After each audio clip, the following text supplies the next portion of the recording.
अस्सलाम वालेकुम नादरीन। अल्लाह ताला से ये उम्मीद करता हूँ कि अल्लाह ताला ने आपको जहाँ पर भी रखा होगा अपने हिफ्ज़ो अमान में रखा होगा।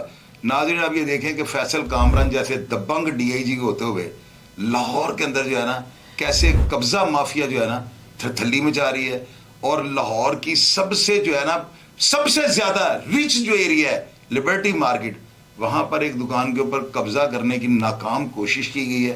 आप यकीन करें, जब मैं वाक़या आपको सुनाता हूँ ना तो आप लोग हिलकर रह जाएंगे। अगर लिबर्टी मार्केट जैसा पोर्श एरिया कब्जा ग्रुप से जो है ना महफूज नहीं, तो लाहौर का बाकी का क्या हाल होगा। और मैं फैसल कामरान जो DIG ऑपरेशन है, मैं यकीनन ये बात कर सकता हूँ कि उनके जो है ना नोटिस में ये बात नहीं होगी। ये मामला क्या है, कब्जा किस दुकान पे किया, कौन अफराद हैं जो इस कब्जे में जो है ना सर फहरिस्त थे। वो जो बंदा है ना उसका नाम है अमजद डार। अब इस बंदे की क्या कैटेगरी है और इसने किस तरीके से जो है ना बड़े टेक्निकल तरीके से पुलिस को जो है ना साथ मिलाकर इनकी आर्टिफिशियल ज्वेलरी की जो दुकान लिबर्टी मार्केट के अंदर है उसके ऊपर कब्जा नहीं किया बल्कि दुकान को लूट लिया। अब वाकया क्या हुआ है, इसकी वीडियो भी मेरे पास मौजूद है और यकीनन आप स्क्रीन पर देख रहे हैं। ये सारी वीडियो जो चल रही है ना, ये उसी दुकान जो जिसके मालिक शहबाज भट्ट साहब जो मेरे स्टूडियो में मौजूद हैं ये हैं। इस बंदे ने आप देखें किस तरह से बेदरेग होकर सारी दुकान को तोड़ दिया है। ज्वेलरी को उठाकर जो एक एक सेट 80-80 हज़ार लाख रुपए मालियत का है, किस तरह से ये सड़क के ऊपर फेंक रहा है। ये सारी चीजें आप देख रहे हैं और आप ये भी देख सकते हैं वीडियो के अंदर कि एक ऐसे ही बैठा हुआ है और एक शख्स जाकर उसको बताता है कि ये क्या हो रहा है। वो कह रहा है अमन लो, कुछ नहीं, सब कुछ ठीक हो जाएगा। यानी कब्जा पुलिस करवा रही है। ये क्यों हो रहा है और कैसे ये इतने ताकतवर लोग जो है ना अपने इख्तियारात को इस्तेमाल करके शहर को अपने खौफ में मुब्तला कर रहे हैं। ये सारी चीजें जो है इनके ऊपर से मैं पर्दा उठाने लगा। शहबाज भट्ट साहब से मैं पूछता हूँ कि ये वाकया क्या हुआ था।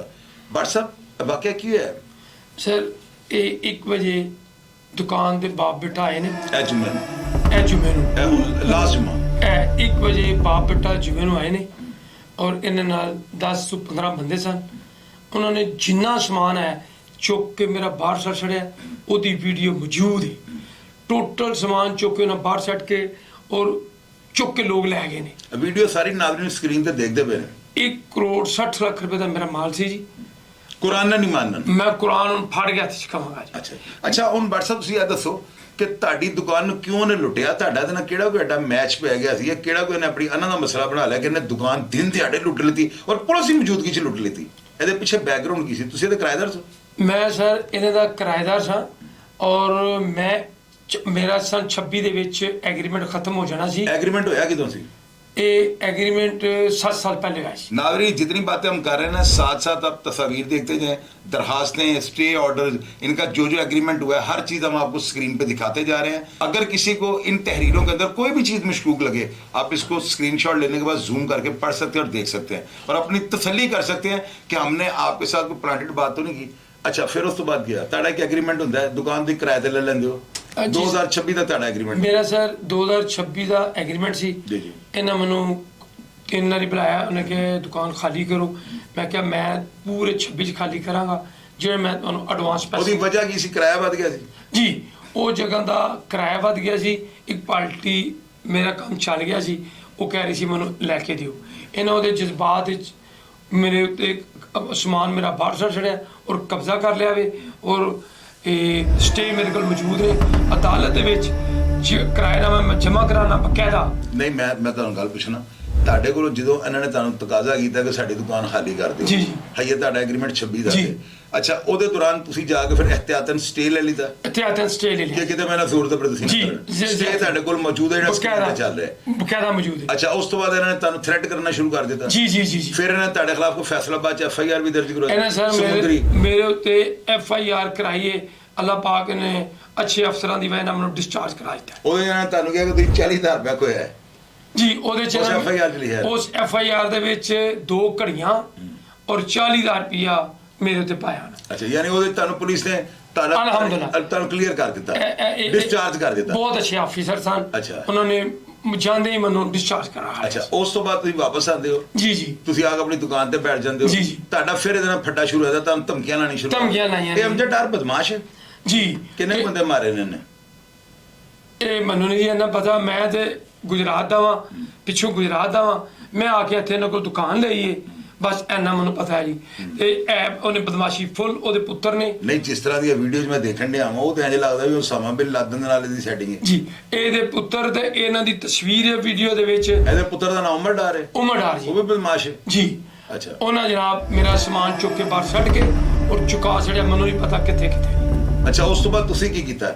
ਤੁਸੀਂ ਕਹਿੰਦੇ ਹੋ FIR ਦਰਜ ਕਰਵਾਈ ਹੈ? ਜੀ। ਮੈਂ ਉਹ ਜਿਹੜੀ FIR ਦੀ ਸੰਨ ਦਿੱਤੀ ਹੈ, ਨਾਜ਼ਰੀਨ ਆਪ ਸਕਰੀਨ पे FIR ਦੇਖ ਰਹੇ हैं, ਉਹ FIR ਦਾ ਮਜ਼ਮੂਨ ਤਾਂ ਬੜਾ ਖਤਰਨਾਕ ਹੈ, ਜੀ, ਜੀ। ਲੇਕਿਨ ਜਿਹੜੀਆਂ ਦਫਾ ਦੇ ਲਗੇ ਉਹ ਸਾਰੀਆਂ ਅਵੇਲੇਬਲ ਨੇ। ਕੋਈ ਵੀ ਨਹੀਂ ਲਾਈਆਂ ਜੀ ਉਹਨਾਂ, ਕੋਈ ਵੀ ਨਹੀਂ ਲਾਈ। ਲੇਕਿਨ ਮੈਂ ਉਹੀ ਤੁਹਾਨੂੰ ਦੱਸ ਰਿਹਾ, ਉਹਨਾਂ ਨੇ ਖਤਰਨਾਕ ਜਿਹੜੀ ਮਜ਼ਮੂਨ ਦੇ ਮੁਤਾਬਕ ਜਿਹੜੀ FIR ਦੇ ਮੁਤਾਬਕ ਜਿਹੜੀਆਂ ਦਫਾ ਬਣਦੀਆਂ ਨੇ ਸਾਰੀਆਂ ਨਾਨ ਅਵੇਲੇਬਲ ਹੋਣੀਆਂ ਚਾਹੀਦੀਆਂ, ਉਹਨਾਂ ਤੇ ਜ਼ਮਾਨਤ ਹੁੰਦੀ ਨਹੀਂ।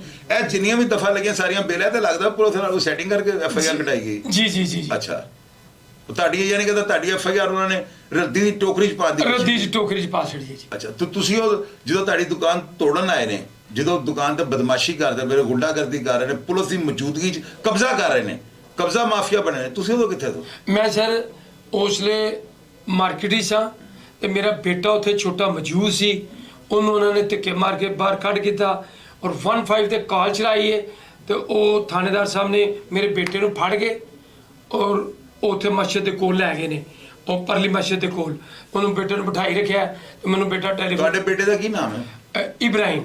ਅੱਛਾ, ਇਬਰਾਹਿਮ ਨੂੰ ਕੋਲ ਬਿਠਾ ਕੇ ਫਿਰ ਦੁਕਾਨ ਤੋੜ ਦਿੱਤੀ? ਜੀ। ਅੱਛਾ, ਮੇਰੀ ਗੱਲ ਸੁਣੋ, ਜਦੋਂ ਬੰਦਾ ਸਟੇ ਲੈ ਲੈਂਦਾ ਹੈ ਜੀ, ਸਟੇ ਤੋਂ ਬਾਅਦ ਜ਼ਾਹਿਰ ਹੈ ਮਾਲਕ ਕਿਰਾਇਆ ਤੇ ਨਹੀਂ ਲੈਂਦਾ, ਤੁਸੀਂ ਕਿਰਾਇਆ ਖਾਂਦੇ ਰਹੇ? ਮੈਂ ਕਿਰਾਇਆ, ਮੇਰੇ ਰਸੀਦਾਂ ਮੌਜੂਦ ਨੇ ਸਾਹਮਣੇ ਆ ਰਹੀਆਂ ਨੇ, ਮੈਂ ਅਦਾਲਤ ਦੇ ਵਿੱਚ ਜਮ੍ਹਾਂ ਕਰਾਈਆਂ ਨੇ। ਅੱਛਾ, ਰਸੀਦਾਂ ਜਿਹੜੀਆਂ ਸਕਰੀਨ ਤੇ ਚੱਲ ਰਹੀਆਂ ਤੁਹਾਡੇ ਕਿਰਾਇਆ ਨਾਮੇ ਦੀਆਂ ਨੇ? ਇੱਕ ਹੋਰ ਪ੍ਰੂਫ ਹੈ, ਇਹ ਲਿਖ ਕੇ ਦੇ ਕੇ ਆਪਣੇ ਹੱਥ ਨਾਲ ਇਹਦੇ ਵਕੀਲ ਆਏ ਨੇ, ਅਸੀਂ ਗਵਰਨਮੈਂਟ ਦੇ ਜ਼ਰੀਏ ਖਾਲੀ ਕਰਾਂਗੇ, ਦੂਜਾ ਤਰੀਕਾ ਇਸਤੇਮਾਲ ਨਹੀਂ ਕਰਾਂਗੇ, ਉਹ ਵੀ ਸਾਡੇ ਕੋਲ ਅਦਾਲਤ ਦੇ ਕਾਗਜ਼ ਮੌਜੂਦ ਹੈ। ਜਿਹੜਾ ਪੇਪਰ ਉੱਤੇ ਚੱਲ ਰਿਹਾ ਔਰ ਅੱਛਾ, ਤੁਸੀਂ ਉਹ ਕਿਰਾਇਆ ਬਕਾਇਦਗੀ ਨਾਲ ਜਮ੍ਹਾਂ ਕਰਵਾ ਰਹੇ? ਬਕਾਇਦਾ ਜੀ, ਅਦਾਲਤ ਦੇ ਵਿੱਚ ਬਕਾਇਦਾ ਜੋ ਤੁਹਾਡਾ ਐਗਰੀਮੈਂਟ ਤੇ ਲਿਖਿਆ? ਜੋ ਐਗਰੀਮੈਂਟ ਜੀ। ਤੇ ਮੇਰੀ ਗੱਲ ਸੁਣੋ, ਮੈਨੂੰ ਸਮਝ नहीं आती, ਤੁਸੀਂ 15 ਤੇ कॉल नहीं की थी, सरेआम बदमाशी हो रही है। नाज़रीन आप ये वीडियो देखें, मैं फैसल कामरान साहब को ज़ाती तौर पर इसका लिंक भेजूंगा और मैं सर से ये पूछूंगा सर ये लाहौर में क्या हो रहा है? आप जैसे ऑफिसर के जिसके साथ हमारी उम्मीदें वाबस्ता हैं और मुझे पता है कि आप डेड ऑनेस्ट हैं सर, ਜਿਹੜੇ ਨਾ DIG ਆਪਰੇਸ਼ਨ 4 ਘੰਟੇ ਸੌਂਦੇ ਸਿਰਫ ਸਾਨੂੰ ਲੋਕਾਂ ਨੂੰ ਤਹਫਜ਼ ਦੇਣ ਲਈ। ਇਹ ਫੌਜ ਦੇ ਵਿੱਚੋਂ ਅਦਾਰੇ ਚੋਂ ਇੱਧਰ ਆਏ ਨੇ ਮਹਿਕਮੇ ਪੁਲਿਸ ਦੇ ਵਿੱਚ, ਤੇ ਮੇਰਾ ਨਹੀਂ ਖਿਆਲ ਤੁਸੀਂ ਇਹਨਾਂ ਕੋਲ ਪੇਸ਼ ਹੋਏ ਹੋ। ਤੁਸੀਂ ਸਵੇਰ ਦਰਖਾਸਤ ਲੈ ਕੇ DIG ਸਾਹਿਬ ਦੇ ਦਫ਼ਤਰ ਜਾਓ, ਮੈਂ ਇਨਸ਼ਾਅੱਲਾ ਤਾਲਾ ਨੂੰ ਪ੍ਰੋਗਰਾਮ ਦਾ ਲਿੰਕ ਵੀ ਭੇਜ ਦਿਆਂਗਾ। ਤੁਹਾਡਾ ਪ੍ਰੋਗਰਾਮ ਐਡਾ ਸੋਲਿਡ ਹੈਗਾ, ਤੁਹਾਡਾ ਕੇਸ ਐਡਾ ਸੋਲਿਡ ਹੈਗਾ, ਉਹਨਾਂ ਨੇ ਇਹਨਾਂ ਨੂੰ ਫਾਂਸੀ ਲਾ ਦੇਣੀ ਹੈ। ਉਹ ਇਹੋ ਜਿਹਾ ਕਬਜ਼ਾਉਣ ਡਿਆ, ਇਹ ਤਾਂ ਬਦਮਾਸ਼ੀ ਕਰ ਰਹੇ ਨੇ। अमजद डार साहब, आपने जो किया है ना वो कर लिया आपने। मैं मानता हूं कि आपने जो है ना दरो दीवार को हिलाकर रख दिया लाहौर शहर के। यार इतनी बड़ी गुंडागर्दी, पुलिस वाला वहां पर बैठा हुआ है और वो सरेआम दुकान को तोड़ रहे हैं जैसे इनके बाप का माल है। इंशाअल्लाह ताला अल्लाह के हुक्म से ना आप ये प्रोग्राम लग लेने दें, क्योंकि रियलिटी पर मबनी है। एक एक चीज का प्रूफ जो है ना स्क्रीन पे चल रहा है और मैं जाती तौर पर इनको जानता हूँ, मेरे बड़े अच्छे दोस्त आसिम बैठे उनके ये बहनों ही हैं। मैं ये नहीं कि मैं इनको जानता हूं तो मैं इनकी कोई सिफारिश कर रहा हूं, अगर मैंने सिफारिश करनी थी मैं प्रोग्राम ही ना करता, मैं तो अपना काम कर रहा हूं। लेकिन मैं DIG ऑपरेशन के गोशगुजार करना चाहता हूं कि सर जरा तवज्जो दें, ये लाहौर में क्या हो रहा है। और इन पुलिस वालों को कम से कम ये पूछें, एक शख्स की दुकान के ऊपर सरेआम दिन दिहाड़े डाका मारा जाता है, लूट ली जाती है, बदमाशी की जाती है, कब्जा किया जाता है और पुलिस की मौजूदगी में किया जाता है, तो क्या ये पुलिस वाले जो है मामे लगते हैं? मुझे ये बताया ना, मैं आवाम से भी ये पूछना चाहता हूँ, क्या आपकी अकल तस्लीम करती है कि मेरे जैसा बंदा कोई प्लांटेड प्रोग्राम करेगा? मैं तो हमेशा हर चीज जो है ना स्क्रीन के ऊपर चलाता हूं कि ये प्रूफ हमारे पास मौजूद है। एक बंदे के ऊपर FIR दर्ज हो गई, इन्होंने जाके FIR अपने कब्जे की दर्ज करवाई है, तो उसमें मजमून कुछ और है। अगर आप गौर से ये तहरीर पढ़ेंगे तो आप खुद हिल जाएंगे, तहरीर कुछ और कह रही है, दफा ऊपर कुछ और लगी है। जितनी भी दफात इस FIR में लगी है ना, तमाम बेलेबल ऑफेंस है, इनमें जेल में नहीं बंदे को जाना पड़ता, तो इनका सारा कुछ मिट्टी हो गया। ये शख्स 5 टाइम के नमाजी हैं और वो शख्स नमाज पढ़ते हुए मस्जिद के अंदर जाकर इनको गालियां निकालता रहा। मैंने इनको कहा आपके पास वो वीडियो है? ये कहते हैं हमने मस्जिद में वीडियो बनाने का कभी तसव्वुर भी नहीं किया था कि अल्लाह के घर में हम इस तरह की वीडियो बनाएं। तो आप अंदाजा लगाएं ये बंदा क्या है, कितने बंदे इसने कत्ल किए हुए हैं, क्या ये बदमाश है, इसके फैमिली मेंबर को बदमाश है, इसके पीछे किन अफराद की पुष्ट बनाई है? क्या लिबर्टी मार्केट के कोई सदर, कोई प्रेसिडेंट, कोई नाम ने हाथ जो बड़े ठेकेदार हैं इज्जतों के, वो लोग उसके पीछे हैं, उसकी पुष्ट बनाई पे हैं? मैं DIG ऑपरेशन साहब को सिर्फ गोशगुजार कर सकता हूं। मुझे उम्मीद है कि IG पंजाब डॉक्टर उस्मान अनवर के होते हुए चिड़ी पर नहीं मार सकती। ये मेरा दावा है। और आप देखिएगा इंशाअल्लाह ताला इनको इनका हक भी मिलेगा। और डीआईजी साहब इनका जो एफआईआर दर्ज हुई है, जिन पुलिस वालों ने बदयांती मैलाफाइटी का मुजाहरा किया है, इनके खिलाफ सख्त तरीन महकमाना कार्रवाई भी होगी और इनको दुकान का कब्जा भी मिलेगा। और जो इनका माल लूटा गया है उसकी कीमत इसके बाप को भी वसूल करवानी पड़ेगी। और कुछ कहना चाहते हो डीआईजी साहब?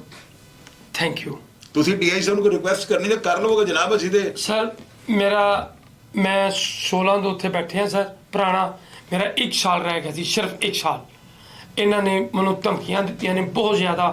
ਮੈਂ ਉਹ ਧਮਕੀਆਂ ਦੀ ਵਜ੍ਹਾ ਨਾਲ ਸਟੇ ਲਿਆਂਦਾ ਔਰ ਇਹਨਾਂ ਨੇ ਮੇਰੀ ਇੱਕ ਪੂਰੀ ਜ਼ਿੰਦਗੀ ਦੀ ਪੂੰਜੀ ਬਾਹਰ ਸੱਟ ਛੜੀ ਹੈ।